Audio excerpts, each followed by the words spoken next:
Cómo se están preparando prácticamente para dictaminar un montón de iniciativas, entre ellas, bueno, pues es que diría que varias que preocupan, pero la gran mayoría preocupan y tienen que ver con todas estas iniciativas que buscarían desde desaparecer el INAI, modificar el INE a pues un instituto diferente, por supuesto la reforma al Poder Judicial. Nos acompaña en la línea Damián Cepeda, exdirigente nacional del PAN. ¿Cómo estás, Damián? Qué gusto saludarte.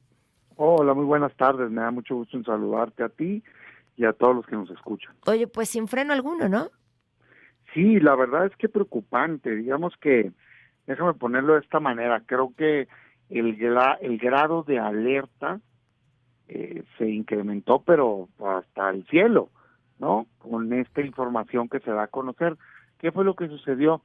Se informa que está citada para el jueves la Junta Directiva de la Comisión de Puntos Constitucionales de la Cámara de Diputados, donde ya están presentando un acuerdo que tiene un cronograma, donde piensan que tan pronto como el 1 de agosto inicie el trabajo ya para votar y dictaminar, es decir, votar en comisión, pues que es lo que se hace antes de votarse en el Pleno del Congreso, todas las propuestas del presidente. Hay que recordar que el presidente presentó hace unos meses 20 iniciativas, de las cuales 18 son reformas a la Constitución, que son las, digamos, más de fondo, y esas son las que ya quieren sacar. Ujú. Entonces, ¿qué es lo que pasa? Que lo que se creía que era solo la reforma al Poder Judicial, que estaban tratando de dejar la lista para que en septiembre, cuando entre el nuevo Congreso, ellos prevén que con su nueva mayoría de 2/3 partes, yo espero que no, que logremos ganar la impugnación en el tribunal, pero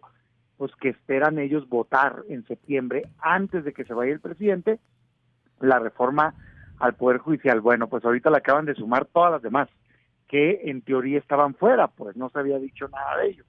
Y esto pues es muy delicado porque si bien en ese paquete vienen cosas positivas, que yo de hecho, si me las pusieran a votar mañana, las votaría, pero sin pensarlo, porque son algo que creo que es benéfico para los mexicanos, como darle de la pensión a 65 años, que ya en la práctica sucede, o un tema de internet que viene ahí regulado, o un tema de vivienda, o un tema de incrementar el salario de los policías y de los maestros a al menos siempre igual al promedio registrado ante el IMSS, pues cosas positivas que yo creo que eso la oposición debe de apoyarlas. El problema no es ese, el problema es que traen en la panza una serie de reformas muy dañinas, igual o más que la de la reforma del Poder Judicial, como por ejemplo el eliminar al INE, ¿no? Y cambiarlo por un nuevo órgano, donde igual que la reforma del Poder Judicial buscan votar y ellos tener el control de quién propone, en fin, dominar pues al INE por completo, o eliminar las plurinominales, que yo sé que son muy poco populares, pero que permiten tener la representación de las minorías, y que sin ellas ahorita Morena tuviera más del 80% del Congreso, o por ejemplo más delitos de prisión preventiva oficiosa, que es cárcel sin juicio, que es una violación total de derechos humanos, o la desaparición del INAI, el órgano que se encarga de que los mexicanos tengamos acceso a transparencia, a la protección de nuestros datos personales, o la desaparición del órgano de competencia económica que busca evitar que abusen los monopolios o los duopolios en este país y que tengamos todos precios más justos. En fin, reformas pues muy negativas que si pasan, pues la verdad de las cosas es que se le está haciendo un daño a México. Pero, pues, no habrá contrapeso, ¿no? ¿Y por qué crees que haya sido esta decisión de, pues, prácticamente agarrar de bajada a todos en medio de una discusión y aventarlas en este momento? Pues mira, yo creo que están habilitando la posibilidad de hacer eso. Me imagino, si, si yo fuera el presidente entrante, pues yo no me dejara, ¿verdad?, que esto sucediera por parte del presidente saliente. O sea, creo que es parte de esta Mm. como disputa que traen, ¿no? Entre, pues muy supuestamente no, pero creo que evidentemente sí, entre el presidente saliente que no quiere terminar de irse y la presidenta entrante que no termina de llegar. Y en este tiempo, respetando que tiene derecho el presidente, porque es presidente hasta el último minuto, sí me parece que no es lo adecuado que cambie todo el modelo de gobierno prácticamente del país, o una gran parte, en el último mes de gobierno de un presidente, cuando ya la ciudadanía votó por alguien más para continuar en el gobierno, ¿no? Entonces, Yo creo que esto pues es un empuje más del ala de López Obrador, que es el que propuso eso.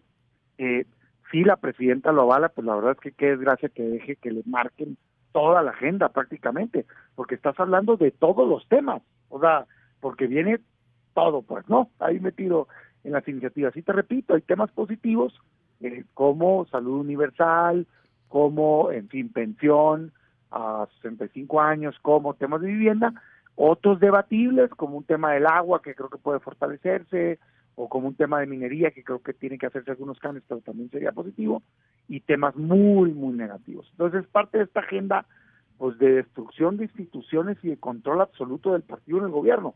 Ahora, ¿qué hacer? Es la gran pregunta. Primero, hacerlo saber, que yo por eso te agradezco mucho la oportunidad de informar, porque esto es algo que no estaba en el radar, ¿no? Es algo nuevo, que le están subiendo, digamos, la apuesta y queriendo sacar también esta reforma. Uh-huh. Entonces, primero, hacerlo público, para que la ciudadanía esté enterada. Segundo, yo creo que manifestarnos, y ahí yo invito a la oposición a que sea inteligente y que se aleje de esta postura radical del todo no, de esta moratoria constitucional y no le mueve ni un pelo, que creo que fue rechazado incluso por la ciudadanía, esa postura, y que con mucha responsabilidad digamos, a ver, esto es positivo, cuenta con nuestros votos, esto es negativo, por estos motivos, lo voy a rechazar, y aquí está una contrapropuesta de cómo sí lograr mejorar cada uno de esos temas. Si aún así quieren seguir adelante, pues la gran lucha es la sobrerepresentación. Y aquí sí mi llamado es a que pues levantemos la presión política sana al INE y al Tribunal Electoral para que estén a la altura del momento y que no se escuden en un tecnicismo legal y que más bien vayan y protejan el voto ciudadano. El voto ciudadano no le dio a Morena ni a sus aliados ni juntos 2/3 partes del Congreso, le dio el 54% de los votos. Entonces, ¿por qué si 45% de la gente votó por una opción distinta para que existan contrapesos, por qué vamos a permitir que ese 45% lo conviertan en 25% solamente? Y que a Morena del 54% se lo conviertan en 75%. Oye, pues es que estás dañando el voto del ciudadano. Yo creo que el INE y el tribunal, más allá de decir que si así se hizo en el pasado, que en efecto estaba mal, yo no soy defensor de ese pasado, pero no porque algo estaba mal antes tiene que seguir mal hoy. Es como decir, es que antes robaban, entonces ahora también se roba. Pues no, ya no robes, pues, ya no cometas este abuso. Entonces yo sí creo que con este caso ya concretamente se ve el abuso que puede representar el que no se le ponga un fin o un alto a esa sobrerepresentación, y debemos de mostrarnos todos nuestro interés tanto de presión ciudadana como legal al INE y al tribunal para evitar la sobrerepresentación. Si de todas maneras la logran, queda una última vía, que es exigirle, esa es la palabra, como ciudadanos. A mí me tocará hacerlo ya como ciudadano, porque ya no seré senador en ese momento, pero exigirles a quienes sí lo van a hacer, particularmente senadores y senadoras de oposición, porque aún con la sobrerepresentación, Morena y aliados no tienen las 2/3 partes en el Senado, se quedan a 3 votos. Entonces, si todos los legisladores de oposición se comportan a la altura, este daño a México no se le hace. Claro, todos damos por sentado que se van a doblar porque siempre se dobla alguien, ¿no? Pues no lo permitamos. Y si eso pasa, pues que pasen a la historia como los legisladores con nombre y apellido que traicionaron al país y que dieron los votos para hacerle daño a México. Entonces, sí hay ruta. Pues me gusta tu optimismo, Damián. Veremos qué pasa en los próximos días y muchas gracias por habernos tomado la llamada. Muchas gracias a ti y bueno, hay que buscar siempre el cómo sí, el no ya lo tenemos en la bolsa. Gracias, muy buenas tardes.